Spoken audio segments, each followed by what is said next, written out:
I'll move to panel 2. Mr. Mfume may be en route. When he gets here, we'll let him participate. But I now recognize Representative Bill Foster from Illinois.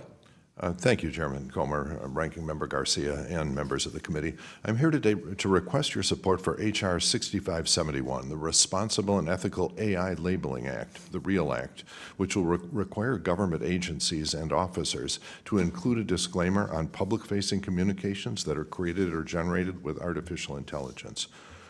I'm happy to introduce the common sense bipartisan bill with the support of your Chairman of Government Operations Subcommittee, Congressman Pete Sessions of Texas. I want to start by thanking Congressman Sessions for his partnership on this important bill to strengthen trust and accountability in government communications.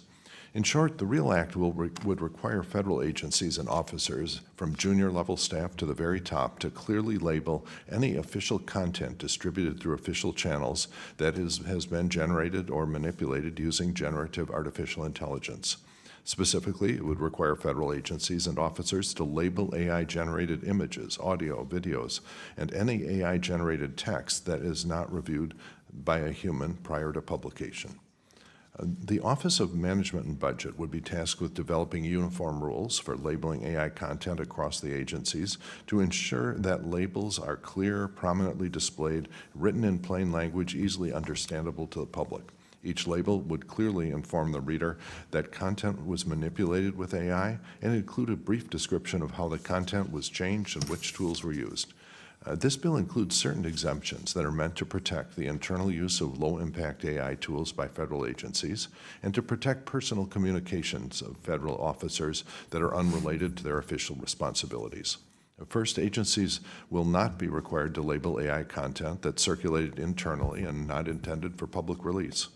Secondly, content that's created for classified purposes will not require labeling. However, agencies will be required to label classified content and for any unclassified release of that content.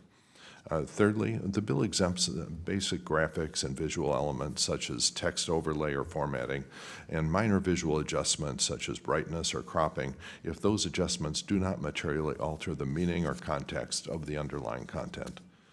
Fourth, the use of certain text drafting tools is exempt as long as the content is reviewed for accuracy and by human agency staff prior to publication. This exemption is meant to preserve internal use of AI by agencies while ensuring a robust review of AI content and requiring labeling for automated messaging systems like chatbots. Importantly, this bill does not apply to any of the bill's requirements for public-facing content that is not related to the official duties of a federal officer, as long as it is published using a personal, non-government social media account or other unofficial medium. This bill includes clear guidelines and to correct communications that fail to include the appropriate disclaimer. If an agency determines or is found to have issued a communication in violation of this act, that agency will be required to retract the communication and publish a corrected version of the communication on their website and, to the extent possible, to the same audience that received the initial communication. This bill also includes appropriate penalties for noncompliance by agencies and contractors, including the adoption of remediation plans or potential oversight by the GAO. In an age of disinformation, Americans should be able to trust that information coming from official government sources is legitimate and based on reality. With the rapid proliferation of AI-generated content, there must be clear guidelines to ensure that our federal agencies are not using AI in a way that could purposefully or inadvertently mislead the American public. This legislation is about ensuring transparency and trust in federal communications.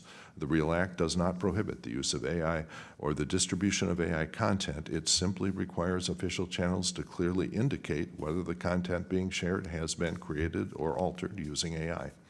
Well, thank you for holding this Member Day hearing, and I thank again Congressman Sessions for co-leading this effort. I encourage all members of this committee to support and advance the REAL Act to ensure that AI tools are responsibly used in government communications. Thank you, Mr. Chairman. I yield back.